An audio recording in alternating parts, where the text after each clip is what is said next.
प्रयत्न करा, कितीही अवधान करा, कितीही जोर मारा, परंतु किती ऊर्जा लावली तरी त्याची कृपा नसेल तर या ठिकाणी तुम्हाला यायला मिळत नाही. आणि म्हणून आपण सर्वजण सद्भाग्यवान आहोत. दत्त लहरींच्या संचारामध्ये आपल्याला गुरुचरित्र नावाचा भगवान दत्तात्रेयाची वाङ्मय मूर्ती ती आपल्याला ऐकायला मिळते. आपण सद्भाग्यवान आहोत. आपण काही दिवस पर्यंत आहोत, फक्त 3 दिवस आता इथून बाकी आहेत. 3 दिवस पर्यंत आर्त भावनेने या ठिकाणी येण्याचा प्रयत्न करायचा असो. सिद्ध आणि नामधारकाचा हा संवाद आणि अश्वत्थ वृक्षाखाली गाणगापूर भीमा अमर या संगमावर सुरू आहे. आणि तो संगमावर सुरू असलेला आणि असा संवाद त्या ठिकाणी नामधारक म्हणजे का हो, काल तुम्ही कथा सांगितली त्या मातंगाची, तर पुढे काय झालं त्याचं? काल वेळ नव्हता झालं बाबा, काय सांगू. त्या मातंगाला आणि प्रचंड ज्ञान प्राप्त झालं. त्याने वाद त्या ठिकाणी केलेला आहे आणि त्या वादाच्या योगाने काशीचे ते 2 विद्वान नवल अहंकाराची कोटी असं ज्यांच्यामध्ये आहे, तो अहंकार त्यांचा नष्ट झाला. त्यांनी साष्टांग दंडवत त्या ठिकाणी घातलेला आहे. आणि ते मातंग नावाचे सद्गुरुस्थ त्या ठिकाणी उभे सद्गुरू रायांजवळ हात जोडून, तितक्या त्याच्या घरच्या, त्याची बायको, त्याचे लेकर बाळा आहे, ते कुठं गेले काय समजे ना. पण हातात तो त्या ठिकाणी उभा आहे, दिव्य कांती आहे, सुंदर त्या ठिकाणी त्याचं तेज दिसून राहिलेलं आहे. तर ती बायको त्याची म्हणजे अहो चला ना घरी, गावात जायचं नाही का? तर ती म्हणे तो त्या ठिकाणी तुझा माझा काही संबंध नाही, चाली जा तू. आता या बाईला एकदम दुःख व्हायला लागले की अरे माझा नवरा आहे, हा मला ओळखत नाही. कारण त्याने पूर्व जन्म पार करत करत त्याला दिव्य कांती प्राप्त झालेली आहे. आता ती बाई सद्गुरू रायाशी भांडायला लागली की अहो हा माझा नवरा आहे आणि तिकडे कुणीकडे तुम्ही घेऊन राहिलेले आहे. पण तो म्हणाला मी नाही येत, तुझा माझा काही संबंध नाही. आणि ते असं झाल्यावर ती सद्गुरू रायांच्या चरणावर नतमस्तक झाली. सद्गुरू राय म्हणजे अगं त्याला त्या ठिकाणी ते पूय पंक्तीचे किडे काय किळसे घेतली. अगं त्याला आता सुंदर पद्धतीने शेणातला किडा आहे ना, आत्ताच जर टाकला तर मरत. आणि त्याला नाही ना मला शेणातच राहू द्या, तुम्ही आम्ही सर्वजण शेणातले किडे तुम्हाला असं उचला आणि आत्तरात टाकलं तर तो किडा मरतो. तसं आपण देखील आत्तरात मरतो. म्हणून काय करायचं, हळूहळू 1 तास का 24 तास नका करू अध्यात्म. त्याने किती सवलत दिली, देवाची उभा क्षणभरी, फक्त क्षणभर. तुम्ही म्हणता नाही मी दिवसभर जप करतो, तेवढा जप दिवसभर करू नको बाबा, क्षणभर कर. पण कसा कर, सुंदर अत्तरात राहण्याचं सामर्थ्य तुला जर यायचं असेल तर हळूहळू अत्तराचा सुगंध घेत घेत घेत. एकदम नाही जात आहे, एकदम गेले तर मरतात. म्हणून आपल्याला त्या पद्धतीने तसं ते तिला समजावून सांगितलं. ती काय ऐकेना, हा जायला तयार नाही. तेव्हा सद्गुरू रायांनी पुन्हा एकदा भस्म घेतलेला आहे आणि त्या मातंगाच्या अंगावर टाकल्याबरोबर त्याला आता पुन्हा तो पूर्व जन्माच्या त्या सगळ्या याच्यातून बाहेर येऊन आता इह जन्मामध्ये आत्ताचा जो जन्म आहे त्याच्यामध्ये आला. त्या खडखड आठवलं आणि पाहतो तर हे सगळे लोक बसलेले आहेत, काय झालं. मग बायकोला घेऊन तो आपल्या घरी संसारामध्ये असेच सगळे सामर्थ्य असलं तरी आपल्याला ते सामर्थ्य विसरल्या जाते, कारण आपण त्या अध्यात्मामध्ये नाही. ज्ञानेश्वरीत वर्णन आहे, जैसा भ्रमरू भेदू कोडे भल तैसे काष्ट कोरणे परी कलिके माझी सापडे कोवळीये ते तर उत्तीर्ण होईल प्राणे परी कमल दलू भेदू लेणे. भुंग्याचं उदाहरण माऊलींनी दिलेलं आहे. भुंग्यामध्ये किती सामर्थ्य आहे की काष्ट कोरणे, कडक असं लाकूड पोखरण्याचं सामर्थ्य त्याच्यामध्ये आहे. सगळे माळवत खतम करून टाकतात ते भुंगे. भुंगा लागला म्हटलं त्याला काय म्हणतात तुम्ही, पेस्टिंग काहीतरी म्हणता, ते सगळं करावं लागतं विशेष, नाही तर तुमचं घरच खराब करून टाकतात ते एवढं सामर्थ्य. परंतु माऊलींनी सांगितलं परी कलिके माझी सापडे कोवळीये. हाच भुंगा जेव्हा मकरंद शोषण्यासाठी कोमल अशा कमल दलामध्ये सापडतो आणि तिथे तो रथ होतो संसारामध्ये त्या, आणि रात्री ते कमल दल असं मिटल्यानंतर त्याला ऑक्सिजन मिळत नाही, तो गुदमरतो. त्याचं सामर्थ्य काय, लाकूड पोखरण्याचं. पण त्या संसारामध्ये तो इतका उत्तीर्ण त्या ठिकाणी राहतो, ते तो उत्तीर्ण होईल प्राणी, मरून जातो तो, परंतु पोखरत नाही. सामर्थ्य देवाने दिलेलं आहे, परंतु आपण त्याच्यामध्ये इतके अडकतो, आपल्याला तेच गोड आहे.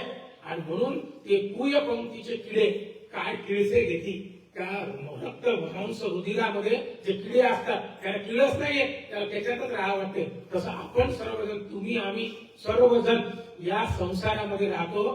तर त्यांचं असं म्हणणं सद्गुरुरायचं, बाबा काही नाही तर थोडाफार काळ 5-50 ते 7-50 6-50 इतकं तर राहा, पण ते देखील राहण्याचं जर नसेल तर त्या माणसासाठी आपली गत होणार आहे. असा सिद्ध आणि नामधारकाचा संवाद त्या ठिकाणी चालू आहे. आणि हा संवाद चालू असताना नामधारक म्हणजे खाव आणखी काही कथा आहे ना म्हटले.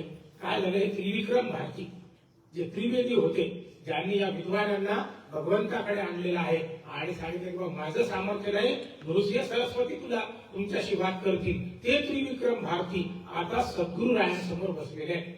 आणि त्यांनी प्रश्न केलेला आहे की काहो, तुम्ही ते भस्म घेतलं आणि भस्म त्या आणि मातंगाच्या अंगावर टाकल्याबरोबर त्याला दिव्य ज्ञान प्राप्त झालेलं आहे, त्या भस्माचा खरंच काही महिमा आहे का? त्याने सांगितलं हो बाबा, सांगतो तुला. आता भस्माचं महात्म्य नृसिंह सरस्वती त्या त्रिविक्रम भारतींना सांगून राहिलेले. भस्म का लावायचं? त्याने सांगितलं बाबा, कृतयुगामध्ये वामदेव नावाचे योगी होते आणि ते योगी आहेत.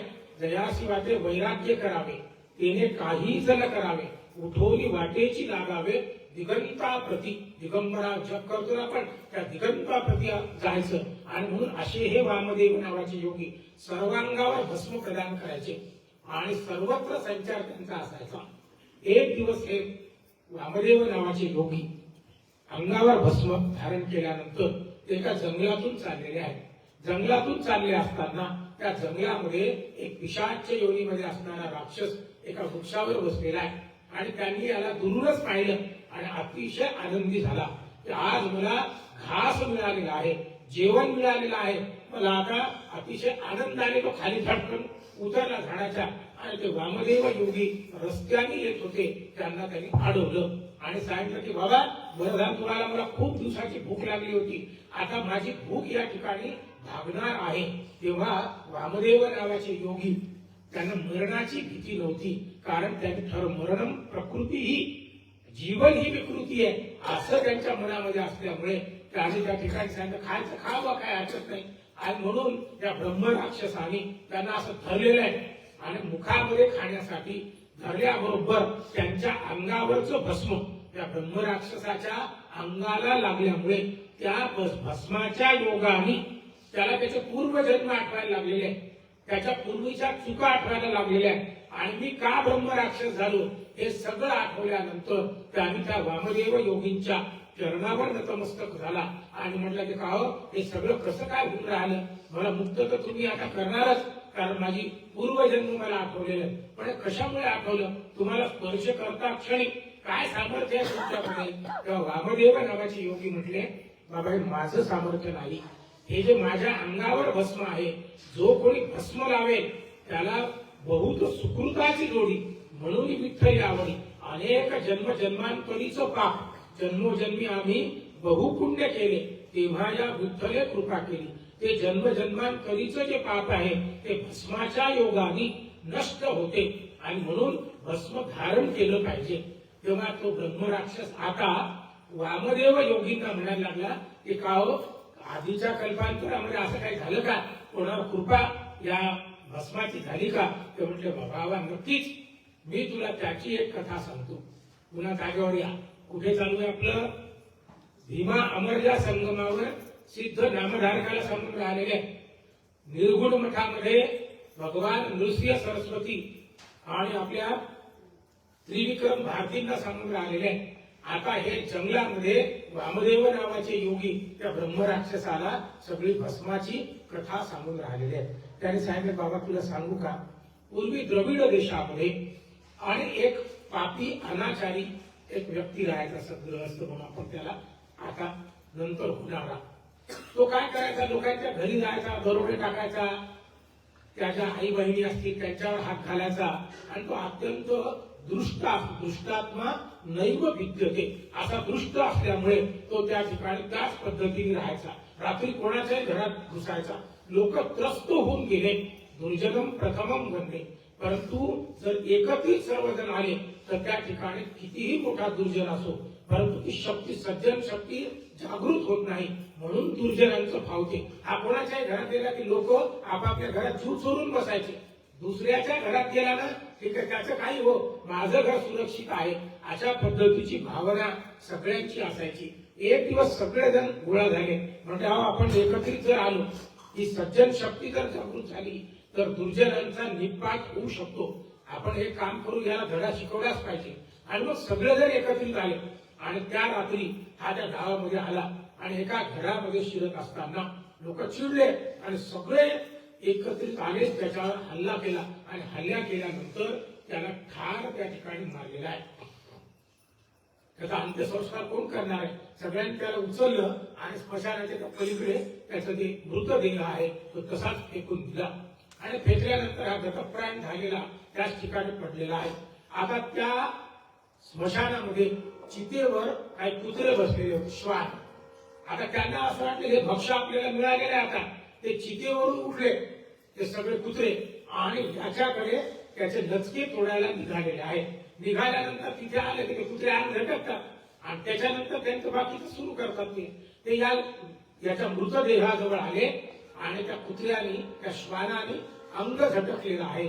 अंग झटकल्याबरोबर ते चिता भस्म आणि त्याच्या अंगावर पडलेला आहे आणि अंगावर पडल्याबरोबर याचा देह, त्याचा जो आत्मा होता तो यमदूत येत असताना साक्षात शिवदूत मध्ये आलेले आणि त्यांना सांगितलं, अरे बघा सोड त्याला, आम्हाला याला कैलासाला न्यायचं आहे. तर ते यमदूत म्हणजे तुमचं काहीतरी चुकून राहिलं, हा काही पुण्यवान नाहीये, याने काही पुण्य केलेलं नाही, सत्कर्म केलेलं नाही, याने सत्कर्म योग्य वय घालवावे अशी याची अवस्था नाही, याने पाप केलेलं आहे, हा अनाचारी आहे, हा दुष्ट आहे, हा भ्रष्टाचारी आहे, याला आणि यमलोकात नरक यातना भोगण्यासाठीच न्यावं लागणार आहे. तुमची काहीतरी चूक होऊन राहिली. तेव्हा ते शिवदूत म्हटले की नाही नाही, आमची चूक नाही. असा आदेशच आहे भगवान शंकराचा की तुमच्या पापाचं क्षालन करायचं असेल तर जो कोणी भस्म धारण करतो त्याची आणि सायम धियानो दिवसकृतम पापम नाशयती, प्रातर्धियानो रात्रीकृतम पापम नाशयती. सकाळी जर भस्म लावलं तर रात्रीची पाप नष्ट होतात आणि सायंकाळी भस्म लावलं तर दिवसभरामध्ये केलेली पाप ही भगवंताच्या कृपा प्रसादाने नष्ट होतात. आणि म्हणून ज्याच्या पापाची निष्कृती या भस्माच्या योगाने झालेली आहे, तेव्हा तुम्ही एक काम करा, यांना आम्हाला कैलासाला द्यावं लागणार आहे. तेव्हा ते शिवदूत आणि यमदूत यांच्यामध्ये थोडा वाद झाला, पण आदेश झाला की नाही नाही, त्यांना कैलासालाच न्यावं लागणार आहे. आणि मग अशा पद्धतीने शिवदूतांनी त्यांना त्या ठिकाणी नेलेलं आहे. शिवदूत यमदूतांना सांगून राहिले की बाबा, अरे हे मी नाही, सनत कुमार सनत सनंदन जेव्हा ब्रह्मदेवानी सृष्टीची उत्पत्ती केली तेव्हा 4 पुत्र निर्माण केले. त्यातल्या सनत कुमारांनी भस्माचं महात्म्य साक्षात शंकराला सांगितलेलं. वास्तविकता विधितू योग कोणाचा आहे? भगवान शंकराचा आहे. परंतु भस्माचं महात्म्य कोणी सांगितलं? सनत कुमारांनी भगवान शंकरांना सांगितलेलं आहे. आणि म्हणून आपण जिथे जिथे जाऊ आणि विशेषतः दत्त संप्रदायामध्ये विभूती योग आहे, त्या विभूती आणि भस्म धारण आपण सगळ्यांनी केलं पाहिजे अशी कथा त्या ठिकाणी. आणि वामदेव नावाचे योगी त्या ब्रह्मराक्षसाला सांगून राहिले, त्या ब्रह्मराक्षसाला त्यांनी मुक्ती दिलेली आहे. ही कथा भगवान नृसिंह सरस्वती त्रिविक्रम भारतींना सांगून राहिलेली आहे. आणि हीच कथा भगवान आणि सिद्ध योगी त्या नामधारकाला सांगून राहिलेली आहे. आता नामधारक आणि सिद्धांचा हा संवाद त्या त्रिवेणी संगमावर चालू असताना भगवान सिद्ध आणि नामधारक यांची चर्चा तिथे चालू आहे. तेव्हा नामधारक म्हटला, तेव्हा आणखी काही सद्गुरूंचा कृपा प्रसादाची कथा, अरे भरपूर कथा आहे. तू माझा बोध समुद्र जागला केलेला आहे आणि जशी समुद्राला वरती यावी, कारण तू माझा शिष्य पूर्णचंद्र आहे आणि पूर्णचंद्र म्हणजे पौर्णिमेचा चंद्र, तो जर त्या ठिकाणी उगवला तर सूर्याला या समुद्राला भरती येते. तसा माझ्यातला बोध समुद्र जागा झालेला आहे आणि इतकी भरती त्याला आलेली आहे की बिलकुल तो समुद्र बाहेर येऊन राहिलेला आहे. आणि तो ज्ञानसागर त्या ठिकाणी सद्गुरू रायांचं गुणगान त्यांच्याच मुळे या ठिकाणी मी करतो आहे. तुला आणखी एक कथा मी सांगतो. माहूर नावाचं एक गाव आहे, इथून 120 किलोमीटर आहे. आपल्या सगळ्यांना माहिती आहे दत्तांचा त्या ठिकाणी निवास आहे. साक्षात परशुराम भगवान त्या ठिकाणी आजही आहे. आर्त भावनेने जर गेले अनेकांना ते दर्शन देतात. त्या ठिकाणी मुख असलेलं रेणुका मातेचं मंदिर आहे. बाकीच्या ठिकाणी अष्टभुजा नारायणी आहे. त्यांच्या हातामध्ये सगळी अस्त्रशस्त्र आहे. पण या ठिकाणचा मुखवटा कसा आहे? फक्त मुंडक आहे. कारण ते जमदग्नींची ती पत्नी आहे आणि त्यांनी परशुरामांना आज्ञा केली होती की तुझ्या आईचं आणि मस्तक त्या ठिकाणी तुझ्या परशुरी छाट. आणि भगवान परशुरामांनी पुढचं त्यांना माहीत असल्यामुळे आणि वडिलांचा आदेश म्हणून त्या ठिकाणी कापलं होतं. तर तो जो मुखवटा आहे तो देखील आज कसा आहे? नित्य नूतन आहे. रोज नवदर्शन त्याचं होते असा तो त्या ठिकाणी आहे. भगवान दत्तात्रय आजही त्या ठिकाणी आहेत आणि कृपेचा वर्षाव आपल्या सगळ्यांना करतात. मातृतीर्थ नावाचं तीर्थ आहे ते भगवान परशुरामाने निर्माण केलेलं आहे आणि त्या ठिकाणी आईच्या अस्थी कापण्याची पद्धत आहे. तिथे जाऊन दर्शन करण्याची पद्धत आहे. लोक माहूरला जातात घाई आणि मातृतीर्थाचं दर्शन घेत नाही. गेल्या पहिल्यांदा मातृतीर्थावर जावं. त्या ठिकाणी नाही काय तर निदान पाय धुवावे, थोडस मुखमार्जन वगैरे करावं आणि त्या मातृतीर्थाचं दर्शन घेऊन मग आपण वरती गडावर प्रस्थान केलं पाहिजे. पण आपल्याला घाई असते, बऱ्याच वेळा जमत नाही. म्हणून तसं जर जमत नसेल तर जिथून कुठून मातृतीर्थाचं दर्शन होते त्या ठिकाणी थोडं थांबून मातृतीर्थाचं दर्शन घेतलं पाहिजे. असं हे सुंदर आणि पवित्र असं स्थान आहे. आणि या पवित्र स्थानावर गोपीनाथ नावाचे भक्त आहेत. आता ते त्या ठिकाणी रोज दत्ताची आराधना करतात. माहूर गडावर जाऊन दर्शन घेतात. पण दुर्दैवाने त्याला पुत्र प्राप्ती नव्हती. काय करावं म्हणून ते रोज भगवान दत्तात्रयाची आता संकल्पपूर्वक आराधना करायला लागलेले आहे. आणि ती आराधना करत असताना दत्ताच्या कृपा प्रसादाने त्यांना पुत्र प्राप्त झालेला आहे. त्याचं नाव ठेवलं त्यांनी दत्तात्रय. दत्त नाव ठेवलं आणि हा दत्त हळूहळू वाढायला लागलेला आहे. गोपीनाथ अत्यंत आनंदी आहेत आणि आनंदी असताना हा मुलगा लग्नाला योग्य झाल्यानंतर एक सावित्री नावाची सुशीला अशी मुलगी तिच्याशी त्याचा विवाह केलेला आहे. दोघांचा संसार अतिशय सुंदर चालू आहे.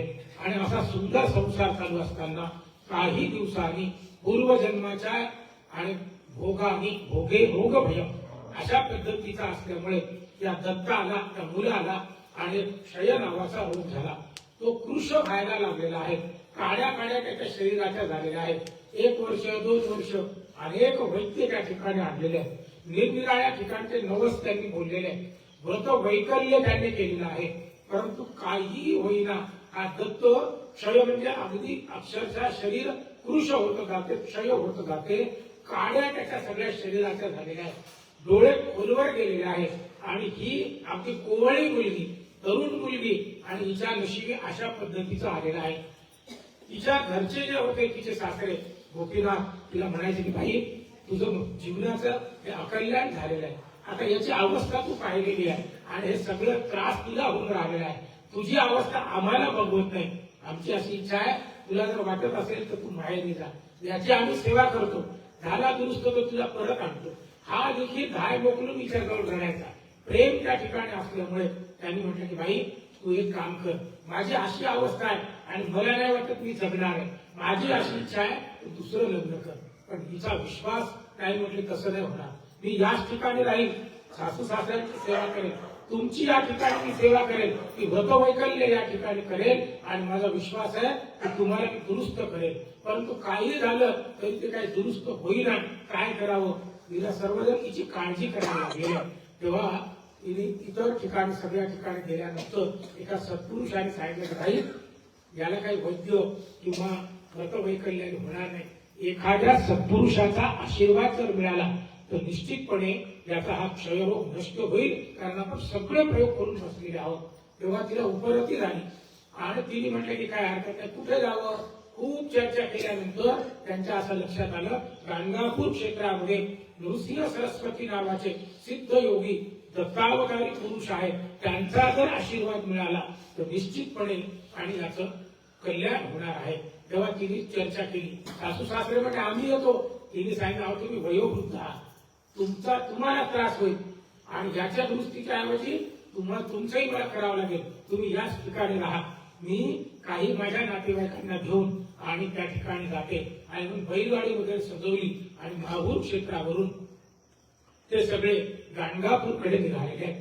मजल दर मजल करत त्या ठिकाणी गेल्यानंतर गाणगापूर क्षेत्रामध्ये ते आलेले आहेत आणि वेशी जवळ आल्याबरोबर त्याची तब्येत एकदम खालावली आणि खालावल्यानंतर हे जे दत्त महाशय आहेत सावित्रीचे पती त्या ठिकाणी गतप्राण झालेले आहेत.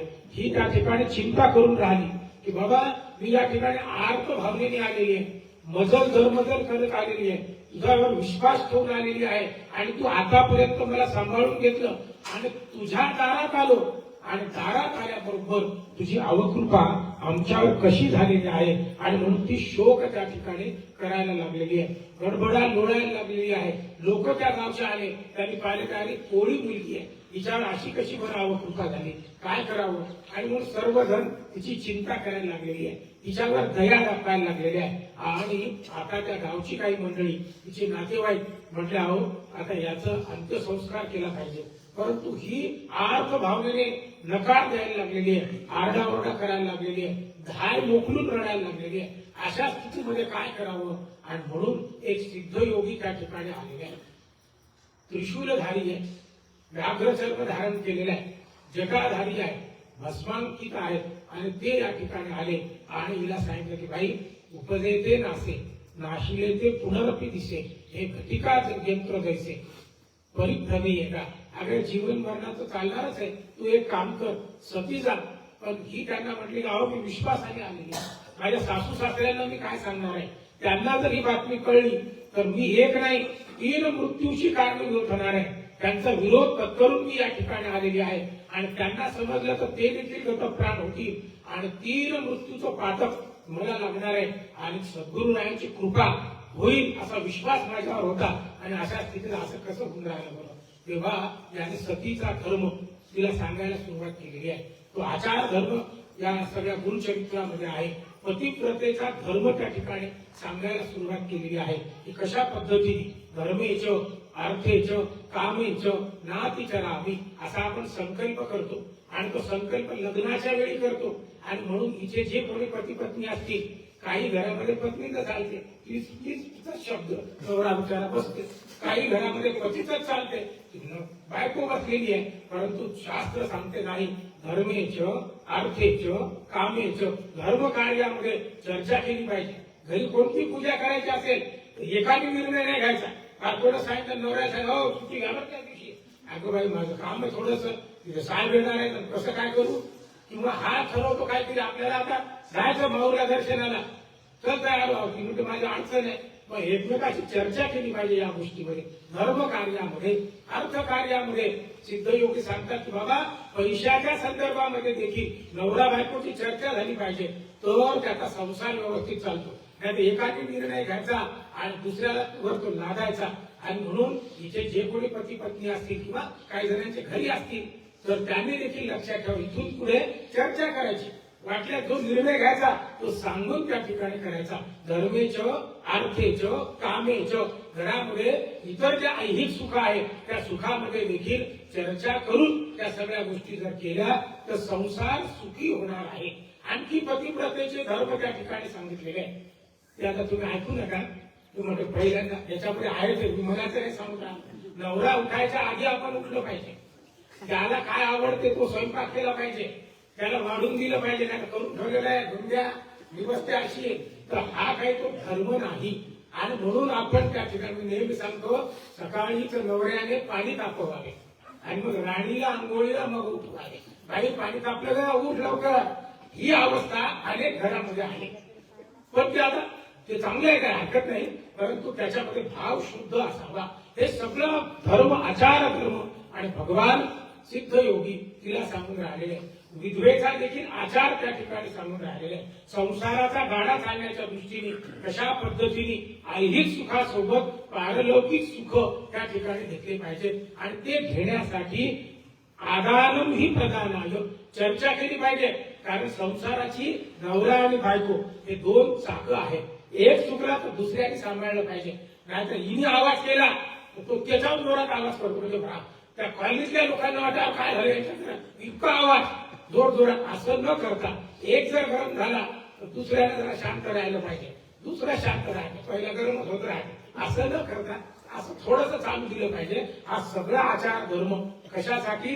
ऐहिक सुख आणि याच्या सोबतच पारलौकिक सुख. ज्या घरामध्ये कचा कचा कचा कचा नेहमी करता वाद चालू राहते आणि या वादाने एका जणाचा आत्मा हा त्या ठिकाणी नेहमी करता दुःखी होतो, तो दुःखी आत्मा त्या ठिकाणी त्या घरामध्ये अवदसा आणि अवकळा आणते. हे नेहमीच आहे. आणि म्हणून घरात वाद होत नाही तर वाद झालेच पाहिजे. निव्वळ चांगले म्हणजे तेही काही कामी नाही, कधीतरी वाद असले पाहिजे. त्याला म्हणतात प्राप्तामध्ये अप्राप्ताची प्रचिती, त्याला लुटूपुटूचं म्हणतात. आणि मग वाद झाले तर चालतात. आणि तुम्ही इतके असता पक्के नवरा बायको, तिसऱ्याचं कोणाचं घेणं देणंच नाही, पुन्हा एकत्रित येणार आहे, पुन्हा भांडणं होणार आहे, हे चालणारच आहे. परंतु तेच मनात धरायचं आणि घरामध्ये वातावरण बिघडवायचं असं न करता आपण सुंदर वातावरण जर करायचं, घरामध्ये अवदसा आणि अवकाळा येऊ नये असं वाटत असेल तर कलह टाळावा. या सगळ्या गोष्टी खूप मोठा चॅप्टर आहे तो, जवळजवळ एक अध्याय, भरपूर त्याच्यामध्ये आणि श्लोक दिलेले आहेत, म्हणजे ऋचा ओव्या. तर ते सगळं त्या ठिकाणी ते सिद्ध योगी सांगायला लागलेले.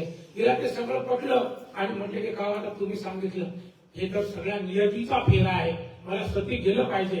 आता त्याला इलाज नाही. तेव्हा त्या सिद्ध योगीने काय केलं, आपल्या झोळीमधून 4 रुद्राक्ष काढलेले आहेत आणि सांगितलं बाई 2 त्या तो जो मृतदेह आहे त्याच्या कानाला लावून ठेव, एक त्याच्या गळ्यामध्ये घे आणि एकाचं पाणी, रुद्राचं पाणी त्या ठिकाणी त्याला पाजायचं आहे. आणि म्हणून ती सिद्ध झालेली आहे. आता सती जायला चिता वगैरे त्या ठिकाणी आणि संगम जवळच असल्यामुळे जे कोणी गाणगापूरला गेले असतील, साधारणतः 1000 किलोमीटरचं अंतर आहे, त्या ठिकाणी तिने चिता रचलेली आहे.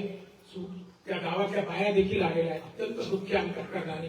आणि तिला सगळा आणि संभार केलेला आहे, चुडा घातलेला आहे, मस्त वस्त्र दिलेलं आहे आणि तिला मळवट त्या ठिकाणी लावलेला आहे. आणि आता ती सती जाणार आहे. तेव्हा तिने एक इच्छा व्यक्त केली की का मी सती चाललेलीच आहे, तर माझी एक इच्छा मी ज्यांच्यासाठी या ठिकाणी आलेली आहे त्या सद्गुरुरायांचं एकदाचं दर्शन घेऊया. तर ते सिद्ध योगी म्हटले की काय आहे, बरोबर आहे तुझं. आणि म्हणून ती धावत आता संगमाकडे निघालेली आहे. संगमावर सद्गुरुराय औदुंबर वृक्षाखाली बसलेले आहेत. तिथे रुद्राभिषेक चालू आहे आणि रुद्राभिषेक चालू असताना ही त्या ठिकाणी आली आणि गुरुनच तिने साष्टांग दंडवत त्यांना घातलेला आहे. आणि तो दंडवत घातल्याबरोबर सद्गुरुरायांनी तिच्याकडे पाहिलं आणि तिला सौभाग्यवती भव असा आणि आशीर्वाद दिलेला आहे. ते लोक बाजूचे तिच्या सोबत आलेले म्हणते, महाराज अहो तुम्ही काय केलं, तुम्हाला माहिती का ही कोण आहे, ही सती चाललेली आहे, ही शेवटचं दर्शन तुमचं घेण्यासाठी आलेली आहे. तेव्हा अशा वेळी तुम्ही आशीर्वाद दिला, सौभाग्यवती भव. सद्गुरुरायांनी सांगितलं की बाबा माझ्या मुखातून हा गेलेला आहे शब्द आणि मग आता मी पाहिजे ते करण्यास समर्थ आहे, आता करावंच लागणार आहे. तिला आशीर्वाद जर दिलेला आहे तर तो जो आणि त्या ठिकाणी दत्त आहे त्याला तिरडीवर बांधलेला आहे, त्याला इकडे घेऊन या. ते सगळं त्या ठिकाणी आणलेलं आहे. ते म्हणजे सगळं सोडा. आणि सोडल्यानंतर त्याच्या कानाला रुद्राक्ष आहे. त्या ठिकाणी एक रुद्राक्षीच्या जवळ आहे, त्याने रुद्राचं पाणी घेतलेलं आहे आणि सांगितलं हे पाणी रुद्राभिषेकाचं आणि त्याच्यामध्ये रुद्राक्ष बुडव आणि त्याच्या अंगावर आणि त्याच्या मुखामध्ये ते प्रोक्षण कर.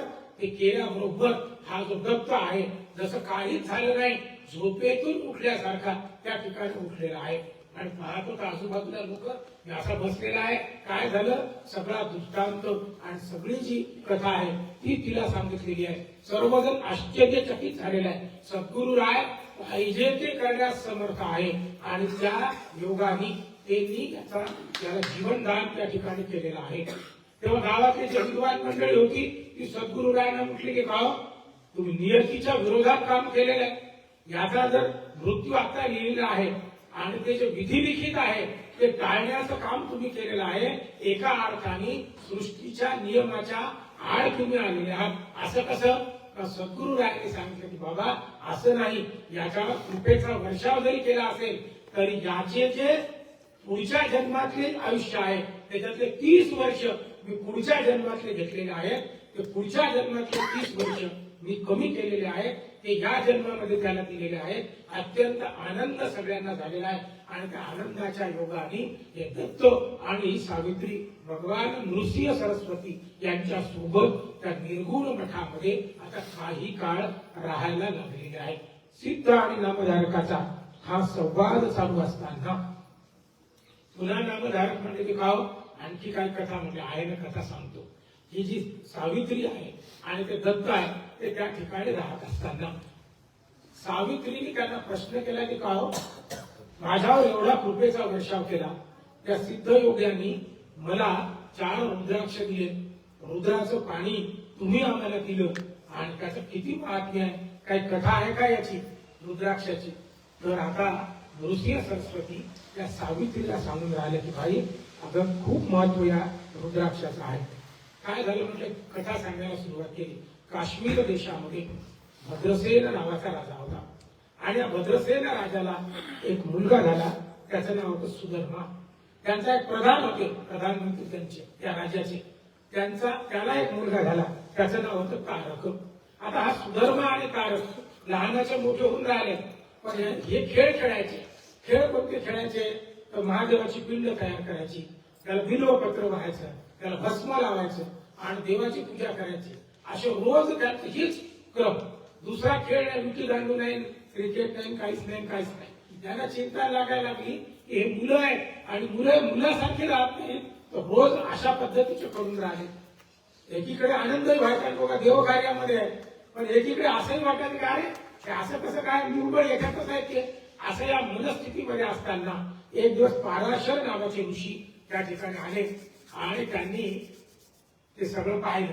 हा राजा म्हटला किंवा अशा भद्रसेन राजा हे माझे मुलं प्रधानाचा मुलगा दोघं जण हेच खेळ खेळतात, त्यांचं पहा काहीतरी. तेव्हा त्या सद्गुरु रायांनी पाहिलं पूर्वजन्मामध्ये. ते म्हटलं अरे बाबा तुला माहिती काय कोण आहे, त्याचं पूर्वजन्म. आता पाराशर ऋषी त्या भद्रसेनाला सांगायला सुरुवात केली. त्यांनी सांगितलं पुढे पूर्वीच्या काळी नंदीग्राम नावाचं जे शिवलीलामृत ऐकतात वाचत असतील ना, त्यांच्यामध्ये 11वा अध्यायातली कथा आहे. थोडासा भेद आहे, परंतु आता आपण गुरुचरित्र सांगत असल्यामुळे गुरुचरित्रातली कथा आपण या ठिकाणी सांगू. त्या नंदीग्रामामध्ये एक वेश्या होती, महानंदा तिचं नाव होतं. आता ही वेश्या असून पतिव्रता असं तिचं वर्णन केलेलं आहे. आता वेश्या पतिव्रता कशी तर ज्याचा नेहमीला दिवस तो तत्वता, ज्याच्याशी तिने सांगितलं किंवा ज्याचा दिवस नेमला त्याला ती पतीसारखं मानायची आणि त्याच्या सोबत अगदी इमानदारीने ज्याला म्हणतात पती आहे असा समजूनच त्याची ती सेवा करायची, त्याच्याशी तसा व्यवहार करायची. आणि म्हणून ती पतिव्रता रोज महादेवाची पूजा करायची, रोज देवाची आराधना करायची. आणि म्हणून तिची परीक्षा पाहण्यासाठी भगवान एकदा शिवव्रती नावाचं नाव घेऊन एका व्यापार वेशाने त्या ठिकाणी आलेले आहे. तिचा मोठा प्रासाद आहे आणि त्या प्रासादामध्ये लोकांचं रंजन करण्यासाठी निरनिराळे खेळ आहेत. त्या ठिकाणी तबला पेटीसारखे सगळे व्यवहार आहे आणि तिथे कुक्कुट म्हणजे कोंबडा आणि मरकट म्हणजे माकड त्यांनी लोकांचं मनोरंजन करण्यासाठी त्या प्रासादामध्ये ठेवलेले आहे. आणि त्यांच्या गळ्यामध्ये दोघांच्याही एक एक रुद्राक्ष तिने बांधलेला आहे. आणि अशा सगळ्या याच्यामध्ये हे शिवव्रती नावाचे व्यापारी त्या ठिकाणी आलेले आहेत. आणि आल्यानंतर ते त्या घरामध्ये आलेले आहेत. त्यांनी पाहिलं, त्यांचं आदर स्वागत केलं आणि त्यांच्या हातामध्ये एक सुंदर शिवलिंग आहे स्फटिकाचं. ते पाहिल्याबरोबर प्रसन्न झाली आणि तिने म्हटले की अहो हे शिवलिंग पाहता क्षणी माझ्यातली सगळी चक्र जागृत व्हायला लागलेली आहे, अवधान या शिवलिंगावर गेलेलं आहे. माझी अशी इच्छा आहे हे शिवलिंग तुम्ही मला द्या, मी तुमची 3 दिवस पर्यंत दासी बनेन. तेव्हा हा म्हटला की नाही नाही हे शिवलिंग माझा आहे, याच्यामध्ये माझा प्राण आहे, मी तुला देणार नाही. तेव्हा ही आग्रह करायला लागलेली आहे. आणि आग्रह केल्यानंतर शिवव्रती म्हटले की काही हरकत नाही बाबा. शेवटी तिचा आग्रह त्यांनी मान्य केला आणि मान्य केल्यानंतर ते शिवलिंग तिला ते द्यायचे झाले. परंतु त्यांनी सांगितलं बाई तुला सांगतो मी शिवलिंग देतो, परंतु याचं जतन तुला केलं पाहिजे, याच्याकडे लक्ष दिलं पाहिजे. ज्या दिवशी याच्यामध्ये कमी काही जास्त झालं तर मी प्राण देईल. आणि असं म्हणून ते शिवलिंग तिच्याजवळ ठेवला आणि त्यांचा 3 दिवसाचा तो ज्याला म्हणतात संघ सुरू झालेला आहे. पतिव्रता बनून ती त्याची सेवा करून राहिलेली आहे. आणि त्याच रात्री काय झालं, तिच्या प्रासादाला आग लागली आणि आग लागल्यानंतर शिवलीलामृतामध्ये मरकट सोडून दिले, वनाला गेले असं आहे. पण इथे ते दग्ध त्या ठिकाणी झालेले आहेत. ते शिवलिंग दग्ध झालं आणि मग आता हे शिवव्रती म्हटले की ते लिंग माझं गेलेलं आहे. मी या ठिकाणी आणि माझी आहुती देणार. त्यांनी चिता पेटवली, त्याच्यामध्ये उडी मारली आणि उडी मारल्याबरोबर ही महानंदा म्हटली की मी यांना पती म्हटलेल्या 3 दिवसासाठी मी आता या ठिकाणी सती जाणार, म्हणजे त्याच्यामध्ये मी अग्निकाष्ठ भक्षण करणार आहे. गावातले लोक म्हणले बाई तू कशाची पतिव्रता, तुझा काही त्याच्याशी विवाह झालेला आहे का, काही संकल्प झालेला आहे का? पण हिचा संकल्प होता, नेहमीला दिवस तो तत्व होता, त्याच्याशी मी विवाह जरी केला नसेल तरी माझा याच्याशी पतिप्रथा म्हणून मी 3 दिवस याच्यासोबत होती आणि म्हणून तिने देखील त्या चितेमध्ये उडी मारणार. तितक्यात ते शिवव्रती चितेतून बाहेर आलेले आहेत आणि त्यांनी धरलेलं आहे. तर सांगितलं बाबा हे जे 2 तुझे पुत्र आहेत ते कोण आहे, तर त्याच्यामध्ये दग्ध झाले कुक्कुट आणि मरकट हे त्याच्यामध्ये पुनर्जन्म होऊन ते या ठिकाणी आलेले आहेत. तेव्हा म्हटले की खाओ आता जन्म होऊन तर आले, त्यांचं जातक पाहणं कसं काय. पराशर ऋषींनी पाहिलं, म्हटलं बाबा आजपासून 7व्या दिवशी त्यांचा मृत्यू पावतील या समयासी. 7 दिवसानंतर यांचा मृत्यू आहे. 12 वर्षाचं यांचं आयुष्य आहे. 12 वर्षाला 7 दिवस बाकी आहेत. बडा लोळायला लागला तो सगळे राजेंचे किंवा आम्हाला पुत्रच होत नव्हता, आता झाला, असं कसं काय होईल, काय करावं. तेव्हा त्यांनी सांगितले बाबा आता एक काम कर, रुद्राभिषेक या ठिकाणी अतिरुद्र त्या ठिकाणी केलेला आहे. वेळेचं बंधन आहे, त्यात अतिरुद्र काय असतं ते आपण वेळ पडण्यात उद्या सांगू. आणि तो अतिरुद्र त्यांनी सुरुवात केलेली आहे. अनेक रुद्र म्हणणारे सगळे मंडळी आलेले आहेत. जोरजोरात त्या ठिकाणी रुद्र नमस्ते रुद्र म्हणणे उतो कैशवे नमः बाहुभ्याम तते नमः याके रुद्र शिवा तनु रघुरा पापकाशिनी अशा पद्धतीचे रुद्र जाप त्या ठिकाणी व्हायला लागलेले. एकाचमे तिसरचमे पंचचमे नमक आणि चमक त्या ठिकाणी चालू आहे. सद्यो जातम प्रपद्यामी सद्यो जाताय वै नमो नमः असं त्या ठिकाणी रुद्र जाप चालू आहे. ते चालू असताना साक्षात यम त्या ठिकाणी आलेले आहे आणि त्याचा प्राण त्यांनी हरण केलेला आहे. 2 जण मृतप्राय झाले आणि तेव्हा आता आकाशामध्ये शिवदूतांचं साक्षात वीरभद्र म्हणजे सेनापती शिवगणांचे ते आलेले आहे आणि त्यांचं युद्ध चालू आहे आणि त्यांनी परास्त यमदूतांना केलेलं आहे. हा प्राण पुन्हा परत आलेला आहे. पराशरांनी सांगितलं रुद्र जपाच्या योगाने या ठिकाणी त्यांचे प्राण परत आलेले आहे. हे रुद्राचं महत्व आणि रुद्राक्षाचं महत्व त्या ठिकाणी सांगितलेलं आहे. सिद्ध नामधारकाचा हा संवाद चालू असताना म्हटलं कथा काही जमली नाही, पूर्ण काय ऐकू आली नाही, पण म्हणजे हिला का आरतीची वेळ झालेली आहे, ते तर आपल्याला करावंच लागणार आहे. आज याच ठिकाणी थांबलं पाहिजे आणि म्हणून सिद्ध आणि नामधारक त्या ठिकाणी थांबले आणि आरतीसाठी सिद्ध झाले. सद्गुरुनाथ महाराज की जय. अवधूत चिंतन श्री गुरुदेव दत्त. सद्गुरुनाथ महाराज की जय. महाराज की जय. गुरु महाराज महाराज की जय. भक्तपती बालघटकावर हे समर्थ करू शकले महाराज की जय. श्रींच्या आरतीची वेळ झालेली आहे. इथे पिठापुरमचं भस्म आहे, आज भस्म योग आहे, तर जाताना नाही वाचवलं.